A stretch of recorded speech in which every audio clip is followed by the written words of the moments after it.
Selamat datang di Kopi Sastra Milenial. Kali ini siapa ya penulis yang akan saya wawancara? Tunggu nanti.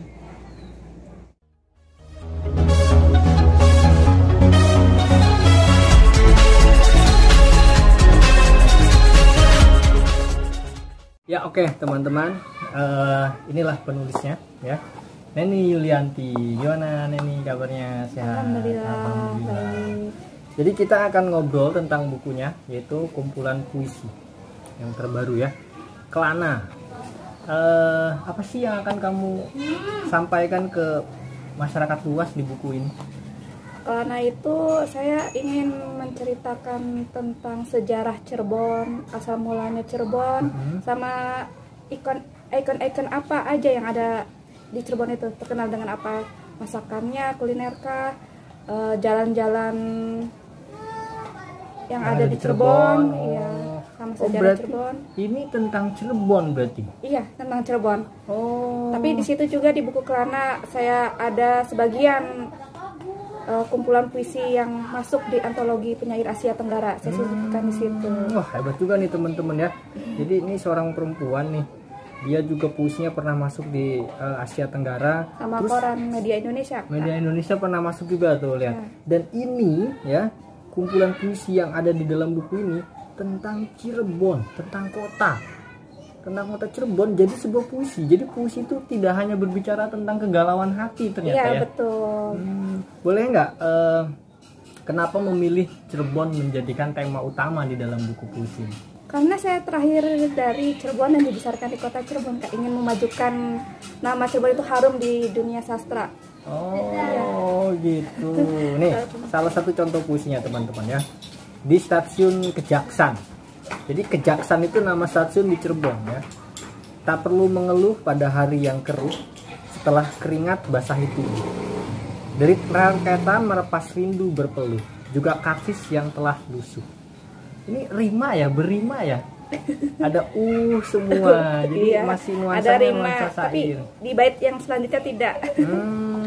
Gitu. Ini Iya. proses kreatifnya gimana dalam menulis tentang banyak puisi-puisi Cirebon ini? Saya melakukan riset dulu, Kak, ke budayawan Pak Mustaqim Asteja. Riset dulu tuh Iya, teman-teman ya. budayawan. Lalu kumpulkan data, lalu saya ubah bahasa Bahasa Cirebon. Bukan, bahasa artikel itu. Artikel yang ada di buku diubah ke dalam bahasa puisi. Jadi dari bahasa-bahasa tulisan-tulisan di artikel itu diubah menjadi kalimat-kalimat puisi. Gitu ya kira-kira ya. Iya, betul, Kak. Nah, sebenarnya menurut kamu memang puisi itu perlu ya untuk kalangan ya kalangan seusia kamu gitu? Perlu, sangat perlu. Sebagai puisi selain untuk katarsis juga bisa meningkatkan tingkat spiritualitas ya, kita, betul. intelektual kita juga, kedekatan kita terhadap Tuhan, manusia juga.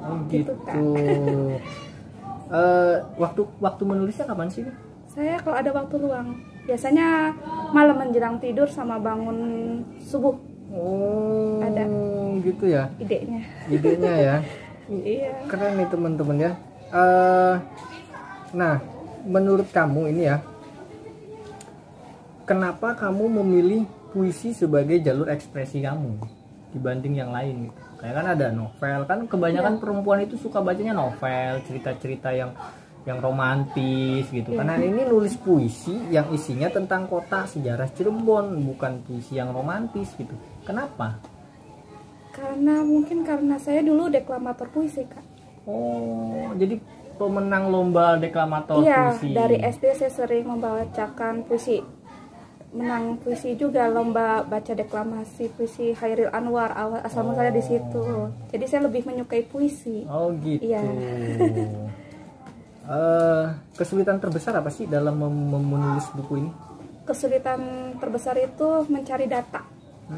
Cari data di Google sama di narasumbernya itu. Perlu waktu yang lama, nggak terlalu sulit sih, cuman waktunya itu yang lama. Berapa tahun ini menyelesaikan ini? 1 tahun, Kak. 1 tahun. Risetnya 1 tahun, tapi nulis Riset puisinya, 1 tahun. ya nulis puisinya sih 1 bulan, tapi risetnya itu yang lama. Oh, Karena dan ini sejarah. buku kedua? Ya, buku kedua. Oh, ini buku kedua. Buku yang pertama apa judulnya? Sajak Tepi. Sajak Tepi. Iya. Oh, ada perbedaan apa buku pertama dengan buku ini? Ada sangat berbeda, Kak. Kalau buku pertama itu tentang kegalauan ya. Oh, masih ya. masih tentang Hati lah, lah. Oke, hati. ya. Masih tentang konteks wanita lah, perasaan wanita. Tapi kalau yang ini khusus untuk Kelana. sejarah ya Kelana, khusus untuk sejarah Cirebon sama perjalanan saya di media massa, ada sebagian di situ. Sama gitu. antologi penyair Asia Tenggara ada di situ sebagian. Nah, kan ini sekarang lagi zamannya milenial nih ya. Iya kan? Ini ya. Banyak anak-anak muda ini sekarang ya bermunculan lah dengan berbagai ekspresi gitu ya. Tapi kan banyak juga orang mengatakan bahwa puisi itu adalah hanya komunitas-komunitas alay aja yang suka puisi gitu kan. Nah ini kan makanya ada Kelana ini yang ternyata isi puisinya juga bukan puisi alay, bahkan puisi sejarah bahkan ya. Iya. Nah menurut Teh Neni nih, seberapa penting sih anak-anak muda itu mengenal karya sastra? Atau paling tidak apakah anak-anak muda sekarang ini perlu gitu untuk mengenal karya sastra? Sangat perlu. Kenapa itu? Mengenalkan daerahnya sendiri itu perlu, Kak. Terus dari puisi juga kita selain dapat ilmu, dapat pertemanan yang solid.